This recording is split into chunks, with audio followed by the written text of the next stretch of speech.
AI will do the job, you like it or not, and AI will do the job better than an 80th percentile human. That's Gaurav Agarwal, COO of ClickUp, a company north of $300 million in ARR, and they just parted ways with 22% of their workforce, all while investing massively in the people who stay, with plans to roll out pay packages up to $1 million a year for individual contributors. We want our top employees who are using AI to build digital workers. They should be paid higher. Plenty of people can theorize about AI layoffs and efficiency gains, but Gaurav has moved past theory. He's living it and sharing his experience. Also in this episode, which roles get eaten as AI collapses the org chart, why he wants his team to stop acting like a navy and start acting like pirates, and the surprising reason a great seller will never get the AI leverage a great engineer does. Welcome to Topline. Hey everybody, welcome to Topline. It's Sam Jacobs, the CEO of Pavilion. I'm joined by my co-hosts. I'm back. We're all three together. The band is back together. AJ Bruno, the CEO of QuotaPath, Asad Zaman, the CEO of Sales Talent Agency. We've got our good friend on the show, Gaurav Agarwal. Gaurav, is your current title COO of ClickUp? Is that your current title? That is correct. I'm still the CEO of ClickUp, Sam. I would, because it's a good question to ask because there's always a possibility you were promoted to president. And I don't have your bio in front of me. Background in finance, if I'm not mistaken. Originally come in to ClickUp as basically CMO, like a growth. All of Topline audience is hearing our prep work right now, by the way. They're hearing.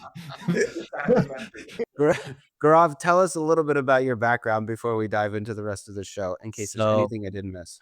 I've done a bunch of things in my career, but all of them have been around building businesses, building distribution structures. So I've done that across e-commerce, hardware, fintech, and then SaaS. And I was brought into ClickUp to primarily lead their PLG motion, which is half of our business. But through the last few years, I've had the good fortune of running the entire revenue machine across GTM as well.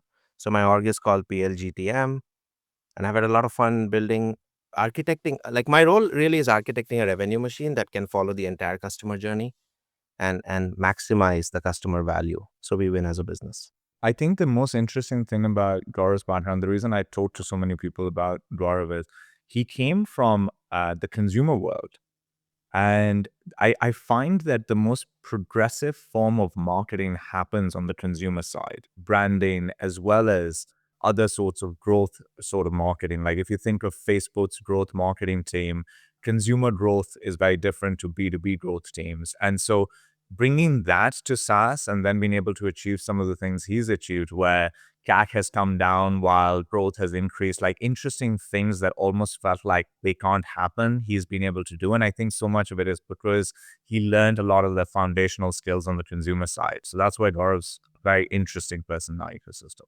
There's sort of a difference between a sergeant that's sort of in the battle and the general overseeing the battle. And I really find that, Gaurav, you're more of a general in the sense that you see the entire chessboard, to mix metaphors.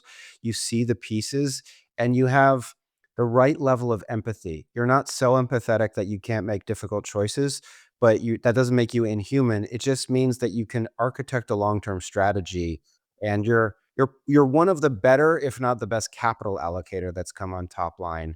And it's always fun talking about how you think about capital allocation because you're driving for that next phase of growth, getting to levels that, a lot of us haven't seen. So we're really excited to have you back on the show. And ClickUp is not in a quiet period or anything like that, but certainly we hope on an IPO track, given all of the work that you've been doing over the last couple of years. Thank you both. Thank you for being so kind. You guys announced, Gaurav, a layoff. You guys got 22% of the team. And this was positioned at a radical embrace of AI. I remember reading that at the time, you guys were optimizing for this 3-to-1 ratio between AI agents in the business and employees in the business. And we've seen layoffs happen at big tech. Those one questions, are those really AI? Like they say it's AI, but how much of it is just overhiring? At your size and scale, it's far more believable that it's AI. And really, I guess the initial question as a jumping off point is, how much of it is AI has unlocked productivity improvements because of which we didn't need 22% of people? Or is it we believe that it's going to come, we're redesigning our org to be able to digest AI properly and get those benefits? They aren't there yet. but we're in preparation for it. Like, where are you guys with it? I think somewhere in the middle, like we have seen enough proof point on what AI can do. And if this is true, and I can go on this topic forever, so please feel free to cut me out on this. But if what we are seeing is true, which is indeed true, and as models get better, this only gets more powerful, then we are looking at a world where honestly, like you'll have smaller, more efficient teams. And we saw enough of that across different orgs. I mean, across so many things. I think the biggest mindset shift that has happened for me was I was operating under the premise that we will use AI as a sidekick to get efficient. And now I've completely thrown away that structure. AI will do the job, you like it or not. That meme, there was a meme going around that we have been lied to, that humans with AI will take the jobs from humans without AI. That's not true. Humans will build AI to do the job, and AI will do the job better than an 80th percentile human. And then our jobs become managers and trainers of AI. So I'm seeing that across different teams now, where the mandate is don't use AI to help you do the work. Build an agentic workflow that does the work. I've been spending some time really looking at how realistic it is to do a job versus a task. I was talking to a friend who runs AI at a really large bank, and his job was uh, automate some division here. Literally, it was as broad. He's like, go around the bank, pick up division, and automate it. Something administrative where we spend billions of dollars in compensation, make AI do it. And so he started breaking down the admin functions, on the mortgages side and basically he found that the smallest SOP for anything was 13 tasks, 13-step SOP. And if you take the best model in the world, the most expensive, the best model, its accuracy at 15 steps is less than 35%. So their takeaway was that we can do certain small tasks, but there's nothing that we can do that is like job replacement level. Beyond engineering, engineering is where you see a lot more of an impact, but everywhere else, nothing that can replace a job. So I'm trying to figure out these days how much of it is we believe in this future where AI will do the job, but today it can like suggest titles for an editorial, and today it can like where are we? What do you think? My experience is significantly different. For example, on my demand gen team, AI AI looks at campaigns that have been run, generates variants of campaigns, picks new audiences, and mass sends emails. There's that one team, and two people have built that entire AI orchestration, and it's not one agent. You're right. We typically think we have now moved to the skill-based architecture. So I'm just learning as things go. Skills are the new thing that we have launched. But what we have found is we break down the whole workflow into smaller processes. So like this whole campaign orchestration, there's an agent that analyzes data. There's an agent that is good at writing emails. There's an agent that's really good at creating audiences. And there's an agent that will send all of this to outreach. So really it's four agents that they have built. And this entire workflow, they have a fancy name for it, but that's why we have moved to agentic workflows. But this entire workflow is what delivers about 70 to 100 campaigns a week. Typically, a human would have done about 5 to 10 campaigns a week. Now, why stop at 100? Why not do 1,000? So now we are looking at how do we work with Smart Lead? How do we work with Outreach? Where do we get that extra email capacity? So this is just one example. My entire data team, they've stopped analyzing data. They just create the context in Hex, which is the tool we use. And you would be surprised by how much analysis is happening across the company. So much that when I want to build a new feature, instead of asking 5 people, agent comes and gives me the feature in my task that, hey, this is the latest report on the feature. So my experience has been completely different, but you are right that we try to like limit an agent to like 3 to 5 things that they should try to do, not more than that. Who owns the entire agentic orchestration layer? Like, is there one person or is there a team? Is it each department? We're still trying to figure out the model, but what we have found is our systems team creates what we call the Foundry.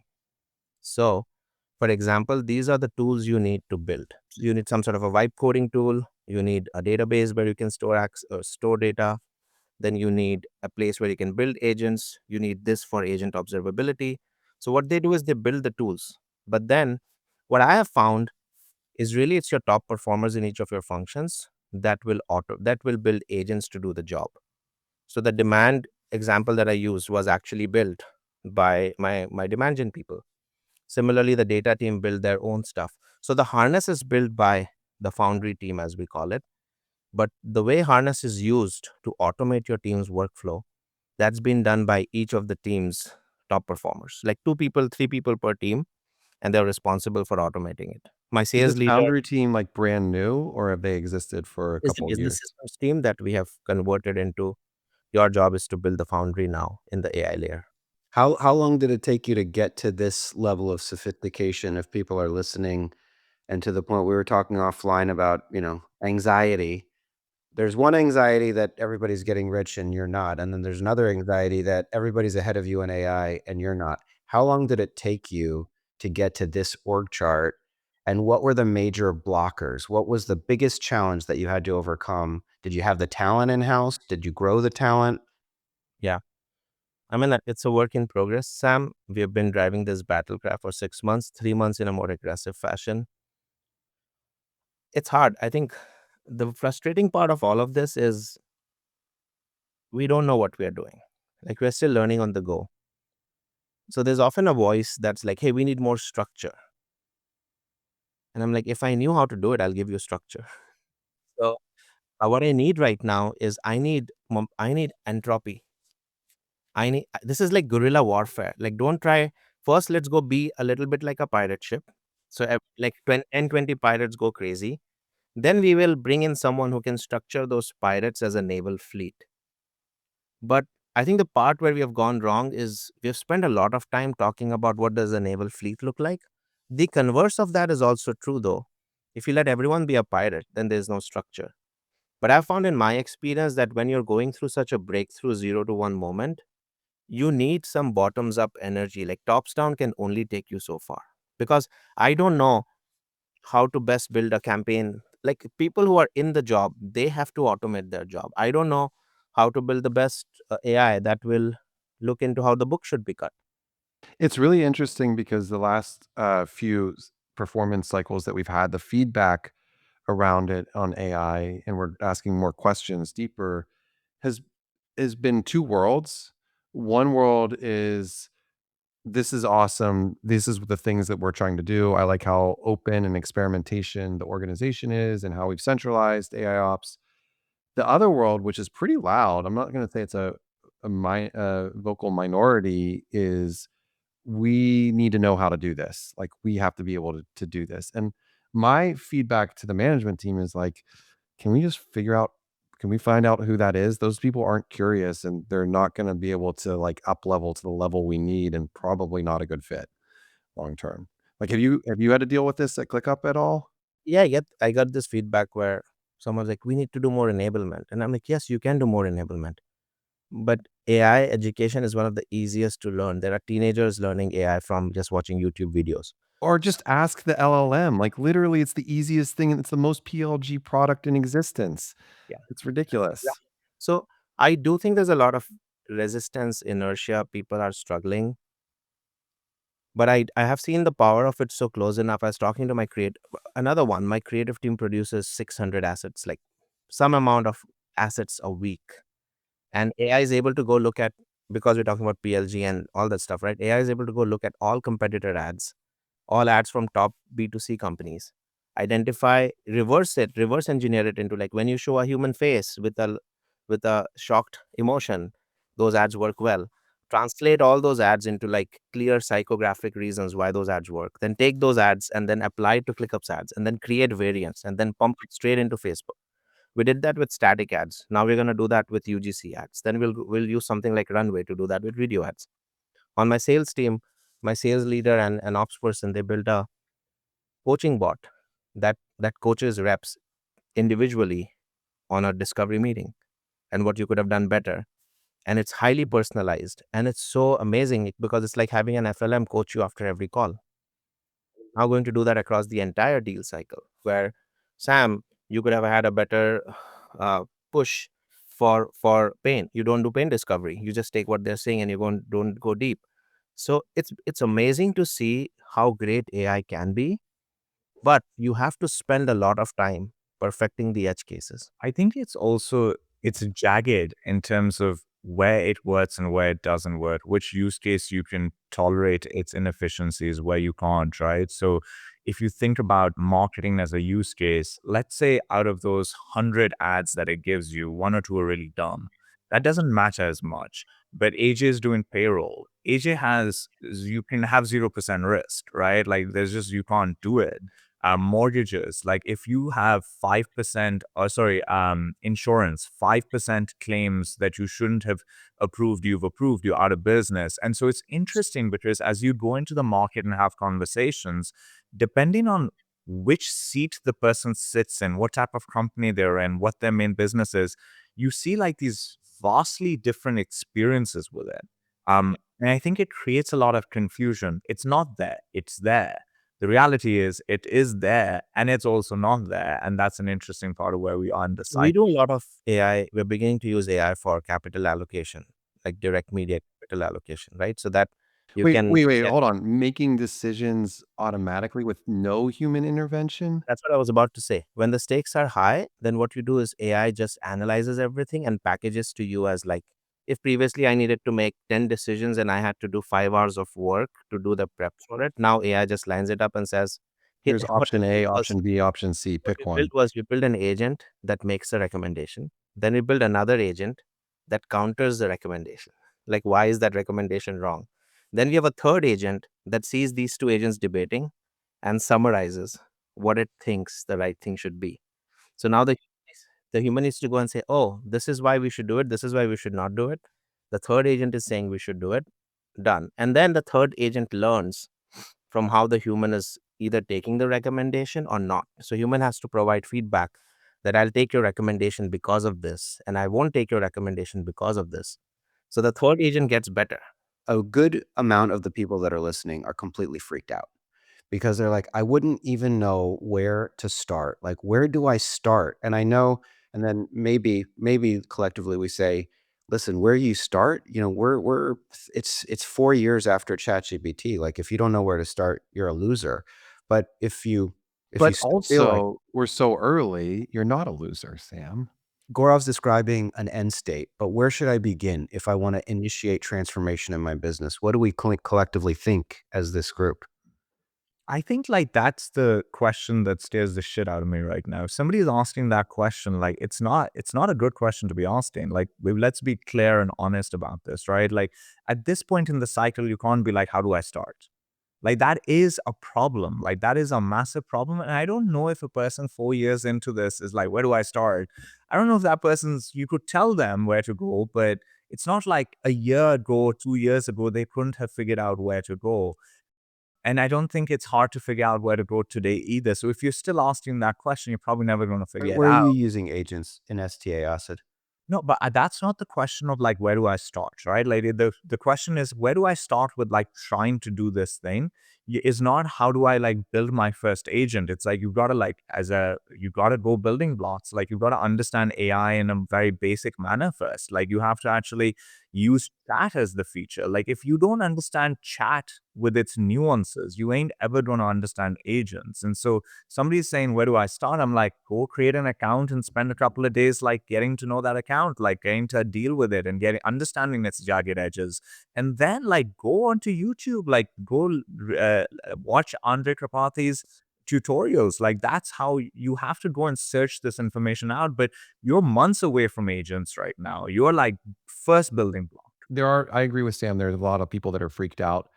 And maybe they're not asking, where do I start? But maybe they're saying, my company hasn't started. So where do I start within my company Right. And let's to say do it's that? a level beyond ChatGPT. Let's assume everybody's using Claude and ChatGPT, but people want to get to the place that Gaurav is talking about. There's a Yeah. central AI ops team. He calls it Foundry. They are building agents that they're deploying in production. There are a million, not a million. I wish there were a million. Let's say there's a million. There's a million people listening, and there's marketers that are listening. They're saying, I want to run 1,000 campaigns a week. Like, how would I do that? Foundry is building the tools, but marketers are deploying their own campaigns using the tools. And what I've seen is these tools are becoming so good that you don't have, like, let's say previously for you to use AI, you need to know how to spin up a vector database and 100 other things. These tools are becoming so good straight out of the box that all you do is just ask Claude and Claude will do it for you. So over time, the tool is not where the moat lies. The moat lies in your ability to understand the business situation and you have real taste around how you solve it. So I mean, this question is a very hard one that you asked, Sam, because I feel it viscerally in the sense that I'm worried. There's a lot of people. I know people that still struggle with computers. Now, of course, they're in a different generation. So, like, I imagine how many people are out. The good thing is the youngsters growing up right now, they'll grow up in an AI native world. I feel very optimistic for them.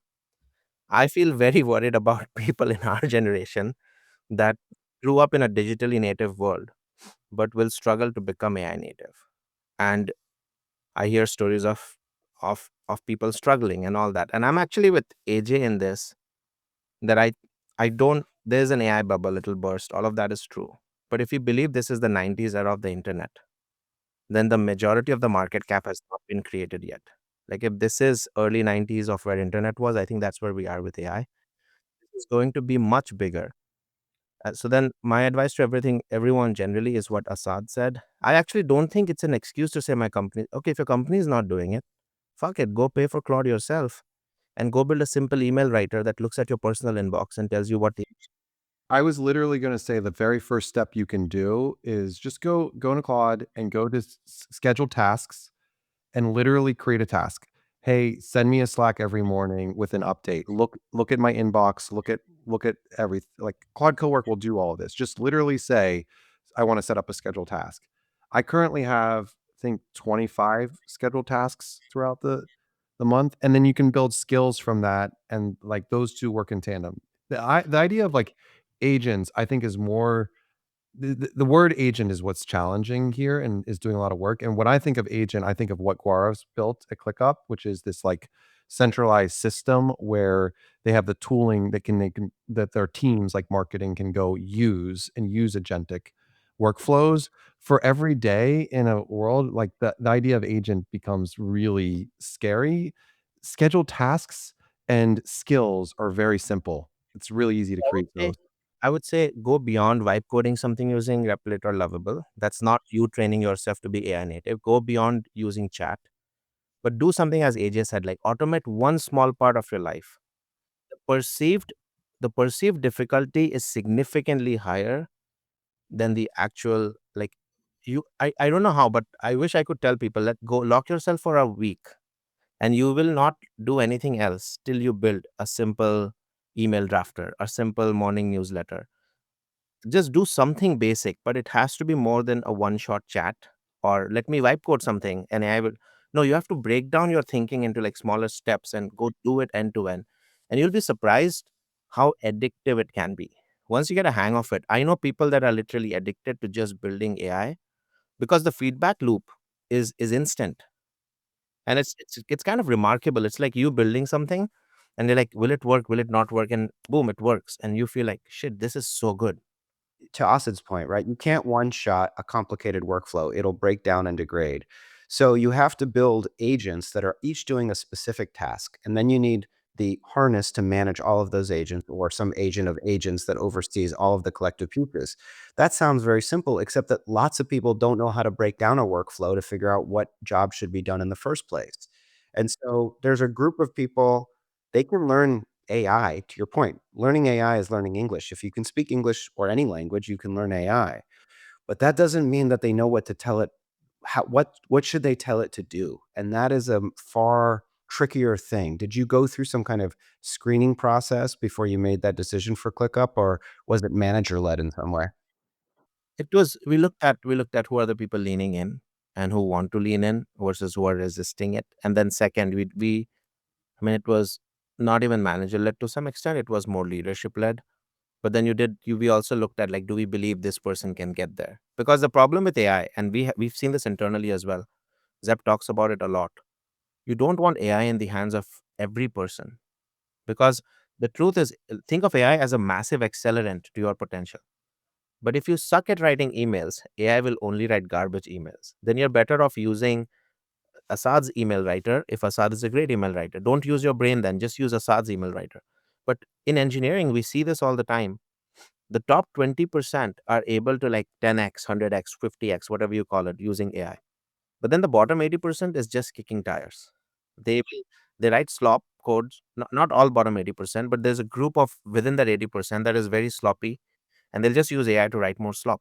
And they're eating up all these tokens, and like they're driving up all the costs. Like it is an amplification of whatever you have. It's why the talent market is how it is right now, where on one side it feels like there's not a lot of demand because you talk to some people and it's really tough to find a job for them, and they've been looking for a long time. And then you talk to other people and they're like, man, I'm drowning in demand. And so that bifurcation is driven, I think, primarily by this insight that everybody has had.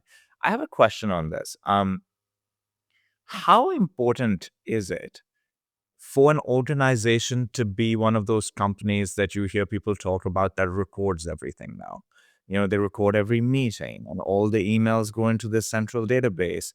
How important is that for you to be a true AI native company and get the benefits of AI? Is that a prerequisite now? Yeah, I think in some way, But isn't it creepy? Like, who wants to be recorded all the time? if you are talking about private stuff, go DM yourself. In ClickUp, we have a rule. If you're discussing work-based things, it's better to work in public so all your stakeholders can have the context versus me pinging you, you pinging Sam, Sam pinging AJ, then AJ pinging me back about the same thing. And you've just wasted time and there's a big grapevine effect happening. So I do think in a work setting, depending on the nature of the conversation, it's like working in an office, right? And everyone knows what's happening. There's more transparency. Then we move to a digital world. People are working on Slack. But the more your teams can work in public in front of the teams, the better AI will be because AI will have all context versus just piece view Balance this because in human psychology shows that whenever you put a camera on someone, they become performant, right?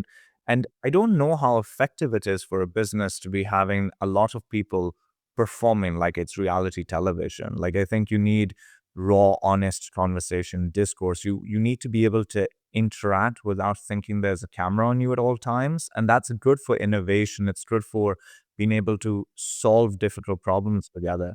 So how do you balance these things? Almost every meeting that I jump on these days has a meeting note taker, multiple meeting note taker. Genuine question.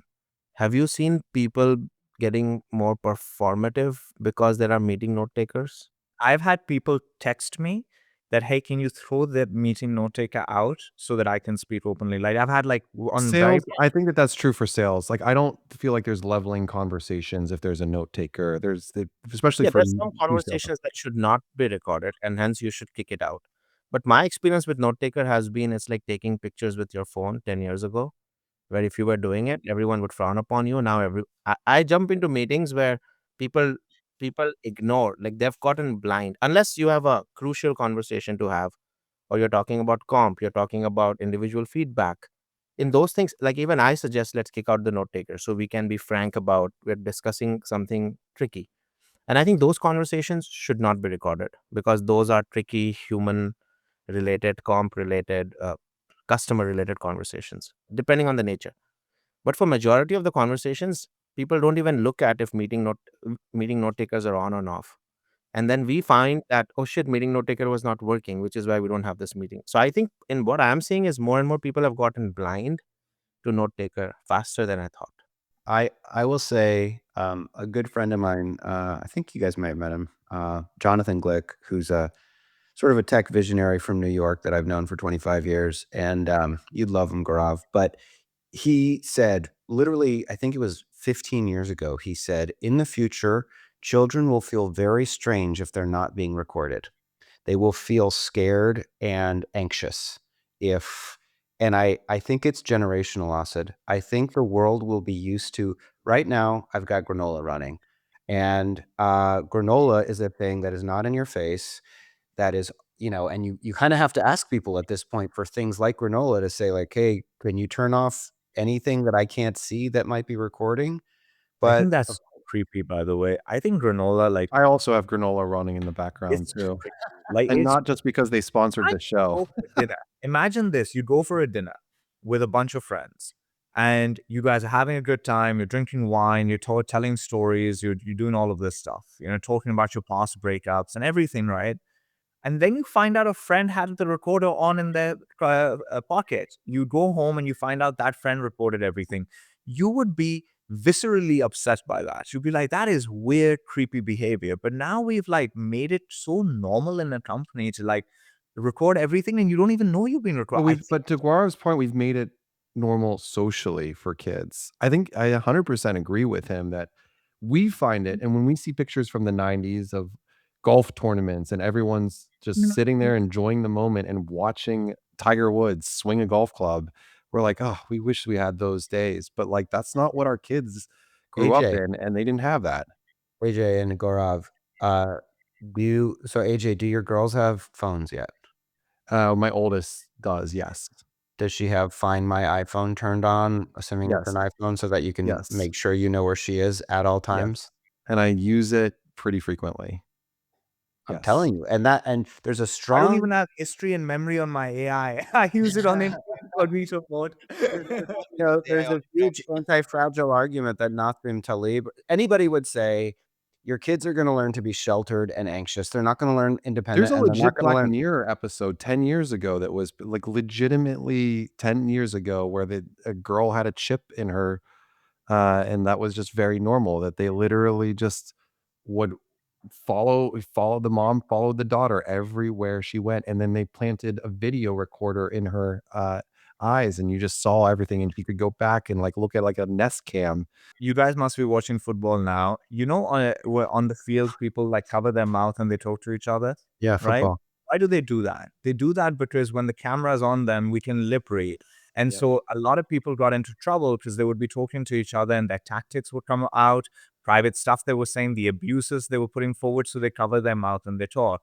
And I think this culture where we are recording everything in our organizations will just create a lot of this, a lot of like covering our mouths and talking behind and really feeling a little bit uncomfortable. It's going to become more and more problematic, I think. And if we believe that technical advantages don't hold competitive advantages the same way anymore because building software has become easier, then I think it becomes really important for companies to have great creative talent because then brand and creativity in how you take your message forward, that can be an edge.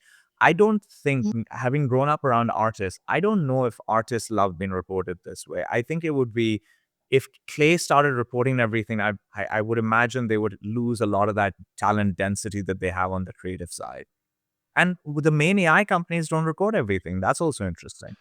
There's a book called Principle, Ray Dalio, that talks directly about this and his dot and principles before Have you AI. heard the stories of people working for Yeah, AI? they hated it. They absolutely I mean, detested it. everything we hear about Bridgewater is terrible. Gaurav, that would be a place you might have worked in your youth. I could see you.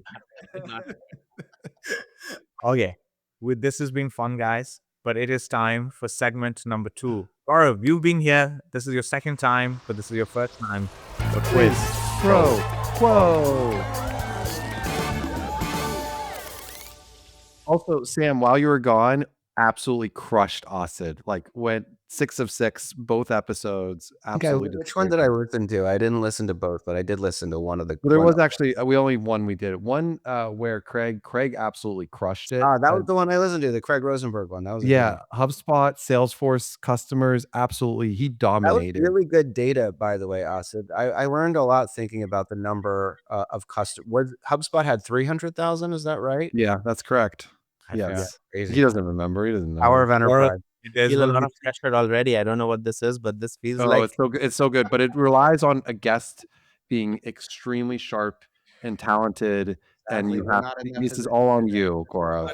yes, yeah, that is not helping. Because Sam and I, we are here to bring you down by throwing in our bad data. We You're gonna crush celebrate it. the wins as a team, but when the loss is there, it's the guest loss. So it's the 3 of you versus me. I have questions. I have options for you. You guys have to pick one. You have to try to get 2 of the questions right. And so far, these guys have a losing track record. So hopefully you can help It's gonna them. win this time, guys. The Hart's way of And- aggregating all of that data. It's been a Okay. bit. SpaceX just went public. SpaceX has been around for a very long time. It's got tons and tons of employees that have worked there. Many employees have worked there for a very long time. People say most companies have high turnover, but there's some people that have spent their careers working at SpaceX. And so the largest IPO in history has just taken place. How many new millionaires did the SpaceX IPO mint amongst current and former employees? In this, AJ will not count, even though he is a SpaceX beneficiary. 4,000 is going to be the answer. By Yeah, the way, go ahead. 4,000. Is It's 4,000 one of 4,000. the answers? Option number 1, 4,000. But AJ, Option number 2, 4,400. Whoa. Option number 3, 4,800. so here's AJ. Here's the deal: the stock popped 20% on opening day. So if there were the price at whatever it was, 1.7 trillion, had 4,000. But if the company's now worth 2 trillion or 2.2 trillion, there not naturally would be less. So I think it's 4,800. Ooh, but that's 8% you higher. pop That is 20% though. right. So that would be 4,800. Yes. Wow. I go with Sam. I would have said Sam. 4,400. Yeah, but 4,800. 4,800 sounds great. This is a common trend here that our guest ends up having the right idea, but because of these guys, you land up with the wrong answer. And so unfortunately, you guys are wrong. 4,400, wasn't it? 400. Gaurav would have been right. You guys are wrong. I told Gaurav our whole goal is Sam and I are just here to throw Gaurav off. This is originally 2,000, 4,000, 6,000, and then you guys are like, it's 4,000. I was like, man, now I need to like mess this up. And so then we changed the options. Oh, you changed it. last You minute changed it because make it a little Now you harder. changed it? Yeah, just now. Game time decision. That doesn't count then. That's I said 4,000. This is a cheater. He's a cheater. yeah, exactly. Well, what did they say? Yeah, the establishment wins. Wins. We're the ones who make the rules, yeah. Question number 2. Employee liquidity at startups was not a thing for a very long time. It has now become a thing. The secondary market has become a really large part of the ecosystem. You see these startups across different sizes and stages doing tenders for their employees. How much liquidity did OpenAI employees receive in their end of 2025 tender offer? Option number 1, $3.3 billion. Option number 2, $6.6 billion. Option number 3, $9.9 billion. I think it's 2. It's a good, 2 that's billion? just a psychological choice for me that it's the middle one. I did remember reading about this, and the number was a big one. It wasn't. I thought was a Asad. big one. I thought Asad would say 200 million. 110 million. So you said Wasn't just now the middle choice the first question? 6.6 is the middle option here. No, I'm saying your first question about how many new millionaires. It was the second option that was 4,400, right? yeah, but he just made that up on the pushed them fly, off 'cause it. so we can't That's trust true. that. So you're saying you think it's 3.3 or 6? I would I say think it's it's three. 3. 3. 3? Go with 3. 3.3. 6 billion is a 3. lot of money. Yeah. Yes. Unfortunately, Billionaires would be 6% of their cap. Oh, he said That's not- unfortunately before Yeah. revealing the answer, and we didn't for say them, and final. unfortunately for you guys, it is $6.6 billion. More than Yeah. 600 employees sold a combined $6.6 billion. 75 employees hit the 30 million per person cap. 75 people made $30 million. Oh, we're 0 for 2. Gaurav, how could you do this to us? How could you do this to us? It just shows how persuasive, how you guys could persuade me so quickly. Initial answers were right both the times. Yeah, Toro was who won this. You guys are disasters. Sam and I are gonna just shut our mouths in the next one. We're Sam not would have a saying. counter that feels very smart. Like the second time his counter was Asad is not an idiot. He would not put the middle answer right. Both Anytime Gaurav calls me smart, I'll take it as a win. Okay, question number 3, consolation prize. This is like third place in football. Doesn't really matter, but we still play it. So, layoffs year over year are up. In 2026, on average, 861 people have lost their jobs in tech every single day. Roughly, what year over year increase is this from 2025? Option number 1, 15%. Option number 2, 32%. Option number 3, 47%. Oh, I'm actually gonna do the math on this, but you guys talk. 860. I don't know. What are the three options again? 15%? 32%. Half of a year is 175 days. Is that right? H is doing like crazy math. Times two. Well, there were 440,000 layoffs, I believe, last year. At the current rate, 440,000. There were not 440,000 layoffs last year. Let me correct talked that. about that. Absolutely not. There will absolutely not. There haven't been 440,000 layoffs in a calendar year, even in the peak of the market crash. Yeah, So how many layoffs were there last year then? 100 and something. Oh, well, we're on pace to do over 400,000 this year then. Are we? You said 860 per day times. 861 so Oh, far. wait, hold on. I had a 1 instead of a 2 there. No, we're not. We're on track to do about 300,000. Yeah. So it, and you said there was how many? 106. We're just gonna figure this out right now. Guys, it's 15%, 32%, 40 something I percent. think it's 15%. We'll go with 15%. 3 for 3, wrong. It is a 32% year-over-year increase. Yeah. 32%. Yeah. I do remember that was my prediction for the year, that there was gonna be many more layoffs this year than there were last year. And still you thought it was 15%. You thought Well, many I was, thought it was 470,000, so apparently I don't know if more. many qualifies as 15 in any world, AJ. Like, if you thought it was many more, you should But have done. last year was also bad though. Last year you had bad hiring compression. This year you're having AI Was compression. Block last year or this year? Because Block was this year. they Block were a started. big one. Block was this year. Yeah. But I still remember like Meta layoffs last year, Amazon layoff last year. So I think last year the reason was more just money leaving the system. Now it feels like AI. Gaurav, this is not your fault. Sam and I will fall on the sword here. Thank you so much. One of the things you guys spoke about when you did the cut was super interesting, was this idea that we're not taking these savings and just like putting it towards profit. Actually, a lot of it is going back to the people that are here in the old still. And we have now got new roles that have $1 million salary bands. And you see this like bifurcation kind of taking place in tech, which is the caliber of the person using AI matters in terms of the output of the AI. There's few people that are really good at it. There's a lot of demand towards them. That's driving compensation up for those people. And so there's the haves. And then on the other side, people are trying to find jobs and they can't find jobs. It's taking long. Talk to us a little bit about this compensation related decision, because this was you guys doing something that the rest of the market, everybody has been saying layoffs AI, right? Like that's a consistent message.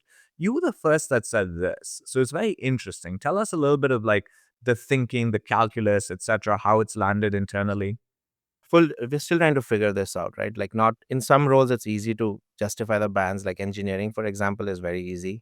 Sales could be easy, but I don't think sales gets the same leverage out of AI the way engineering does. So we're still in the process of figuring it out. But the fundamental intent there is that we want our top employees who are using AI to build digital workers or like build other agents that do the job. They should be paid higher, and they should, like, for example, if a person is able to build a lot of agents, this is what I'm seeing. I start building agents to do my job today. What I'm seeing typically is like if I automate one process a week, in 12 weeks I've automated quite a lot of my work. Then I'll go automate the adjacent person's job where I understand enough that I can start doing some work. So we'll end up in a world where a few people will have such agents running under them and they'll be managing these agents, but these agents would be doing the job of multiple people. At that point, we need to reward the person who is orchestrating that entire pack and make it worth their while.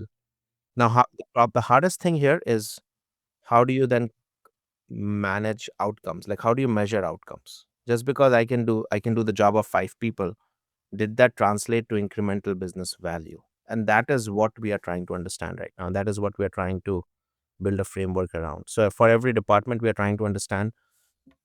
I think what we arrived at is what's the lowest level leading KPI that we know is directly tied to the main revenue KPI. And if we can start seeing AI inflect that, then the people who made it possible should be rewarded disproportionately. So Do you think that because it's so complicated to do this internally, the really good people are just going to go become independents because they can come in and sell outcome-based pricing to companies and say, hey, I'll automate your accounts receivable and I'll get like X% of what I save you, or some version of that. Do you think that like the leverage to capture the upside that you're creating is much larger when you're not an employee versus an employee? Yes, for now. This is what happened in software. Eventually, you'll have many people saying, I can automate your workflow for accounting, for example, that the price would come down again. But you are right. This is a great, right now we are in that phase of market, and I think that will continue for the next few years, where we will see an explosion in top people saying, let me just build an outcomes based business myself. And there's everyone who would want AI to drive outcomes. I can go, here I come with my 6 agents that can deliver this outcome for you, and you pay me a small percentage of that outcome. I think this is a great time to run businesses like that, and we will see a lot of people do that.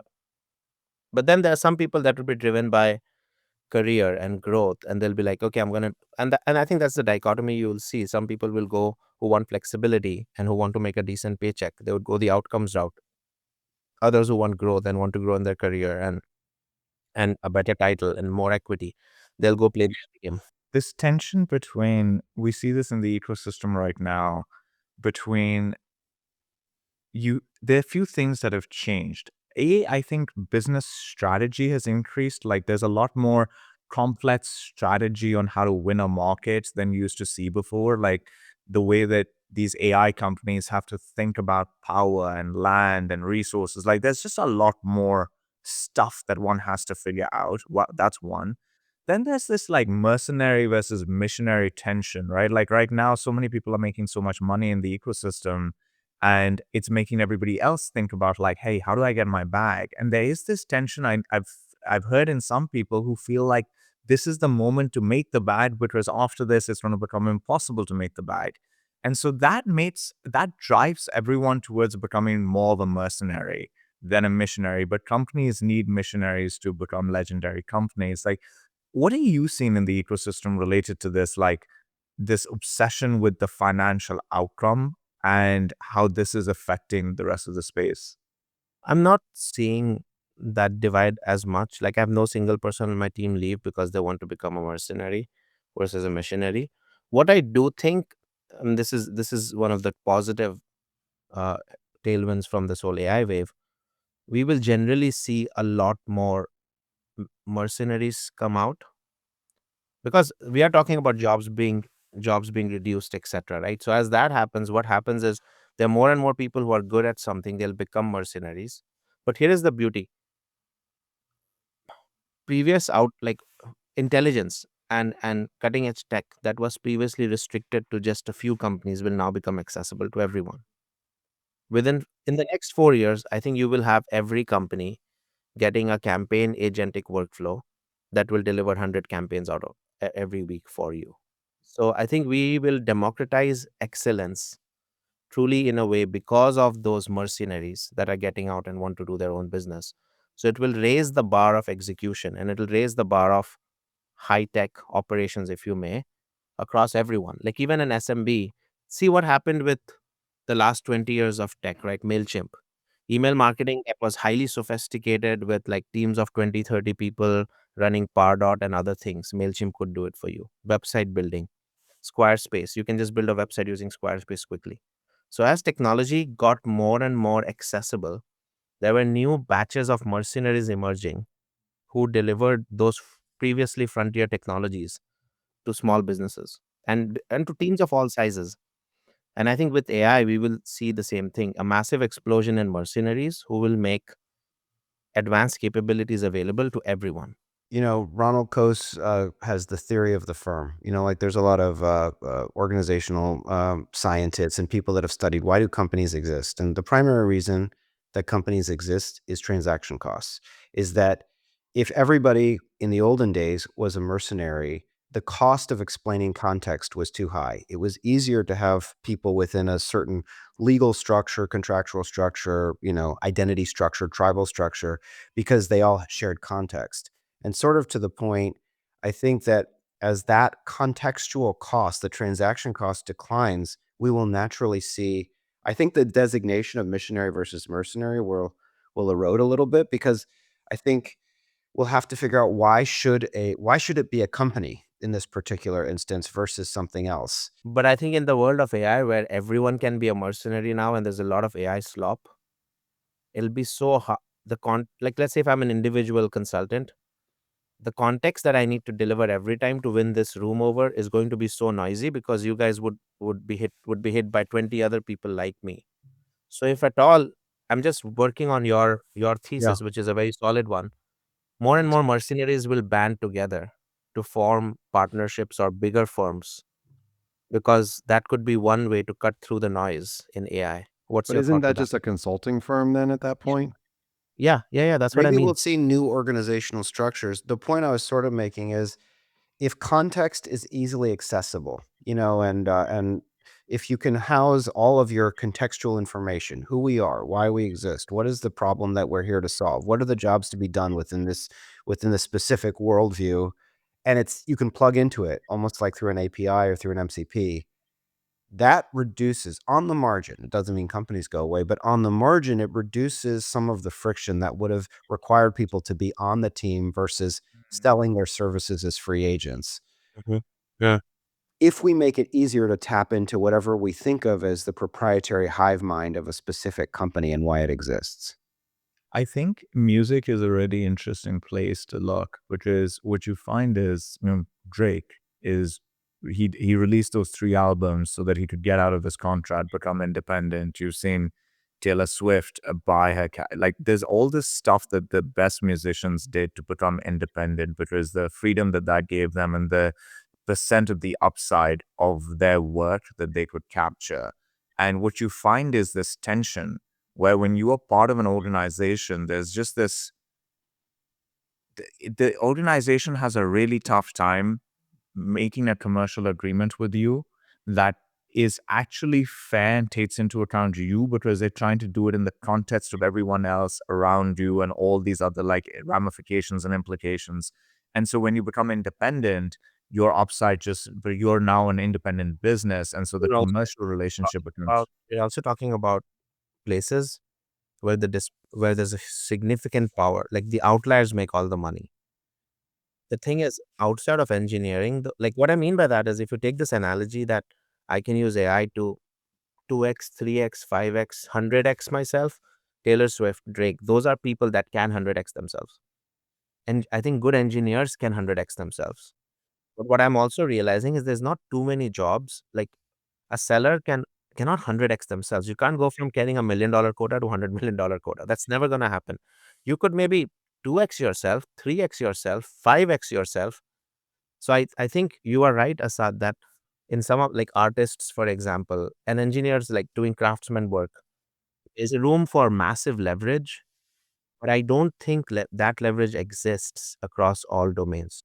I think it's very jagged, and you're going to see it in some places and not in others. And it's going to be quite bifurcated. Like, I think a RevOps person, like a world class RevOps person who comes to you and says, "Hey, you're a startup. I can spin up the equivalent of 1,000 SDR army worth of inboxes and this and that, the infrastructure. I can spin it up like this. You can go and attack your whole TAM in 5 minutes. And I'm going to, I think that's like really interesting. And companies would definitely like want to talk to a person about that. I've seen nothing that made salespeople more. I actually don't even think it's a really positive sign nowadays when companies say, I have a salesperson who does like 10 times their OTE in revenue. I find that like somewhat inefficient. Like, I think, why aren't you hiring more? Like, Yeah. it's Yeah, not, exactly. You're leaving money on the table. you're leaving money on the table. Bulls versus Bears. Our last segment, Gaurav, you learn all these new things that we're doing, is a segment called Bulls versus Bears. And Bulls versus Bears is very simple. I will ask you guys a question, and you're going to say if you're bullish or bearish about this. And we're going to use Sam as a test case here. There's a conversation happening these days around, should we be buying applications from foundational model companies? And the argument goes something like, their business is about selling the maximum number of tokens that they can sell. So their products will be designed to make you use the maximum number of tokens that you can use. And so that it is inefficient to buy applications from them. And actually, if you go to a pure application layer company, it is in their best interest to help you get ROI in the most efficient way possible. So we should not use Claude Design. We should find the AI application layer version of Claude Design. Are you bullish about this approach or bearish about this approach of leaving this foundational layer application stuff to the side and working with pure application companies? I am bullish, but I understand that there's a debate to be had. But I think when you see what happened with Anthropic over the last couple of weeks, having to pull Fable, calling it Mythos, I think when you evaluate the emotional maturity of some of these people, like Dario or Sam Altman, so the first thing I think is that feels like a lot of key man risk for one specific vendor. And it feels like if I'm going to do everything with Claude, that that just makes me nervous. That makes me nervous. And the second thing, which we were texting about, is who's was who do I want making my washing machine? Do I want Con Edison making my washing machine? Or do I want Honeywell to make my washing machine? Now, I personally want Honeywell. I think there's a comparative advantage that happens with specialization. And I think that as much as all of these foundation model companies think that they're product companies, and they are, they have revenue, so clearly they sell products. I think we will see better use cases and better applications from companies that have a specific point of view and a specific problem that they're trying to solve. I understand that the counter argument is we can do more now. Prioritization and focus is a thing of the past. Everybody should do everything. And my reaction to that is that feels maybe in a world where AI runs everything, that's possible. But given that humans are still the editorial layer that determines how work gets done, that feels overwhelming to me in a way that's not specifically useful or helpful. I think we're still limited by the fact that human buyers. I was sorry, but last thing I'll say, in this Jackson Hole retreat that we did, last week, Pavilion Gold, Brett Queener was there. And he was saying, your value proposition needs to evolve every day, depending on what the capabilities of the product are. I'm like, well, a brand cannot evolve every single day. A person cannot. Hershey's making hair dryers now. It's like, that's great. But I rely on them for chocolate. That's what I'm going to do. Was there massive pushback against that point? Because I think that point is very, very dangerous to make. I pushed back against it. There was not massive pushback, but I pushed back against it. It's the same thing as your ICP should change every day. It's like brands are not that flexible. I mean, in people my aren't that opinion. It also flexible. makes me feel That's like you don't understand your business because all your features and all the little, because every day you're not releasing a new platform. You're releasing like functionality. You're building more functionality faster. And that doesn't necessarily change your value proposition. Like the features and functionality don't fundamentally shift it. You should be able to have a very cohesive message and then be able to add more capabilities into what you're doing. And then once in a while, you add a whole different arm to it. And then that might change how you position and market, but you should not be adjusting your value proposition on a daily basis. Yeah, I Gaurav, you're agree. much The better at this than I. the counter argument, Asad, is unless AI controls the world, and there's lots of, either utopian or dystopian science fiction where humans are not trusted to be in charge anymore, so we delegate it to the AI. In that world, maybe, but in this world, no. Yeah. Gaurav, how do you feel about that point?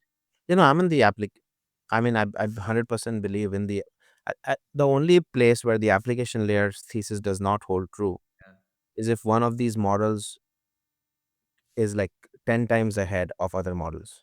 Yeah. But in a world where these models just catch up, And at that some you can buy and add in any I model to your you'll thing. buy the cheaper models to just do the Evo. transactional. So in a world where models become commoditized, the value shifts to the orchestration layer, which sits within the application layer. Because then it's like electricity, right? Like how electricity gets priced based on time of the day and who has what kind of access to power and who needs what kind of power. Now you start doing computational things that's whose goal is to like reduce your overall cost, deliver high value. So I do think value goes to the application layer significantly more then the model layer. The only caveat being if one of these models becomes so good And they just that stop giving you access. and then all the other models can't even catch up, Yeah. and then you question like why then you can still play with the application layer with cheaper models. We will find out next year because I think Mythos was the first model that was trained on GB300s, like that chip. I think it was the first model that came, and look at how much it like scared the market. So holy shit, this is crazy. No one can have this.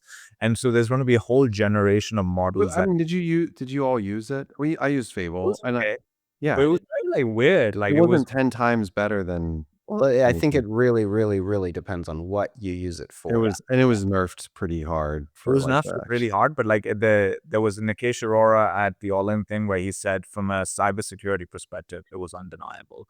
It caught like massive vulnerabilities and The other thing to note here though, this is where the application stack I do Sam, I'm with you. I don't think the value prop changes every day. Your mission, your ICP, your vision needs to stay the same. But models are eating up. Like you remember the first time ChatGPT came out and all the prompts we had to write. You are a marketer. You wake up at 4 a.m. You sleep at 10 p.m. You write yeah. emails. Letters have to be concise, and you cannot address people by their first name and last name. Imagine the amount of context you had to give.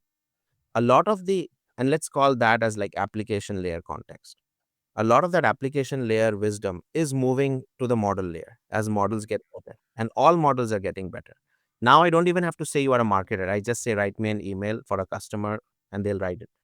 So I do think the application layer then has to work even harder to deliver more value, more, and that value doesn't have to be an arm, as you said, Asad, like new features, extensibility of your platform. But I do think the engagement layer that owns the user becomes more important because at some point there's only enough training data in the world that AI models will peak. At that point, whoever owns the user will be able to build feedback loops to train their models better. So at least in the near term or midterm, I see the companies that own the engagement layer winning big. Now, what happens after that if there's like a breakout AGI that one of these models nail and it's really, really good? Then it's hard. Then we end up living in a world dystopian, as Sam said, where AI just takes on. Then application layer doesn't matter. Then AI just does everything. I think in that layer, the analog will become like the opposite will become very like interesting as well, right? Like analog experiences will become very, very valuable. Sam will be the richest out of all of us with the most analog business out of all of us. That's already I just happening. have to Like hold on for 50 years. yeah. just that's already happening. Like human experiences, dinner parties are back. Human experience will end up in a world where AI does everything Yeah. digital. Like what? And if you have all the time in the world, where do we spend it? I think in some way it pushes us to become more human. So it's, AJ, your question is somewhat connected to this, which is I read this really interesting article today around the hiring that Anthropic and OpenAI have been doing. And it turns out that a lot of their go-to-market team has been hired away from Salesforce. A lot of it. And there was this thing in the startup world where, like, in my business, we would go into like these calls with investors and their portfolio companies, and people would be like, I don't want a Salesforce person because a Salesforce person can't sell at a startup, right? They can't handle startups. Like, how could they do it? And it was almost like Salesforce was like IBM, like these dinosaurs that couldn't sell in a startup environment. And now the fastest growing startups essentially in the world are hiring all of their go to market people. Do you think it will work out well or not? Are you bullish or bearish about this hiring strategy? Bullish, which might surprise you. As Asad, you know very well, GPUs and LLMs have extreme product market fit. And so this is a crazy market. And when you have extreme product market fit, it's not that you don't need a really, really strong startup seller. You need process and structure. Actually, no. I would push on that. It's not about Wait a second. This is my question. Get out of here. Go away. Let me answer the question first. And I am in that camp that I didn't I've interviewed lots and lots of Salesforce, both sellers and when at Trendkite we were looking for a CRO like late. We were probably 30 million in revenue, late for us, late to sell. At that point, we were interviewing VP of sales from Salesforce, and it was really clear that that was not going to be a good fit for us. However, what I did say, and this is similar to like the Oracle training ground of sales, which we hired lots of Oracle people early in their career, sellers, that at the management level and above, I think they have a really good sense of the enterprise market and go to market, and uh, are able to build structure around something like an OpenAI or Anthropic. So I where do you think want to that push? demand coming at you, like, Yeah. I think the Salesforce model is probably one of the You can best. pull someone off the street and they can sell it. Yeah, but like, how do you That's now not the issue. maximize upside there? And that's where the Salesforce model is really good. Scale. It's like if you had to go into the market, that's not what they're used to doing. They've got this other problem. Gaurav, we've seen this like collapsing of roles. So you put engineering, product, design becomes one. Specialization is going away for generalization, or generalists versus specialists is the argument.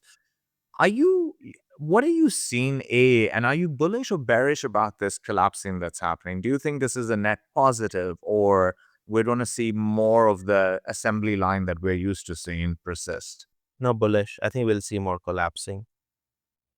But what I'll use engineering product design. I don't think one a top product person can eat up the other two. A top designer can eat up the other two. A top engineer can eat up the other two. So I don't. What I'm struggling to still predict is I don't know who eats up whom. I don't think it's the generalist taking over. That's what I'm saying. A generalist can't take over, but I think it's a E-shaped specialist. Like, hey, for example, I'm a growth guy who understands data really well and who understands sales ops really well, and I can also do sales well, and I also understand success. So then I'm more likely to eat up like these other things that I have my hands in, and I understand 80% really well to then stitch it. So I don't think generalists take over. I think specialists who have more than two or three spikes eat up those spikes. And the question will be which spike eats which spike. Which I think will be more natural and it will evolve. Previously, what would happen is if you have three spikes, let's say engineering, and you're 80% good at product, 80% good at design. I'll say be in the engineering team, Asad. Now I'll say I'm going to create this new team. This is a full end-to-end product prototyping team, and Asad can run that team directly. So what is yet to be determined is who eats up whom. But I think that's the beauty of honestly technology as it has progressed and AI. The one with the best taste and the drive to work and learn and improve eats up adjacent departments. So I don't think I can say engineers will eat up product. No, engineers with great empathy for customers will eat up product. But similarly, a product manager who can vibe code very quickly and understands how to build good tech will eat up engineering. I can tell you what won't eat what. RevOps will never eat up the CRO role. Okay. Good stuff. Good stuff. Depends on the motion. Motion. Gaurav, thanks so much for being our guest today. Great to see you. You're going to be speaking at GTM in New York, which we're really excited about, and we're really excited to keep track of all the progress for ClickUp. So thanks and great to see you. Thank you, everyone. It's always great to see you guys. This was fun. This was really fun. Thank you. Thanks, Mark. Thanks, everybody. We'll catch you next week. Thanks for listening.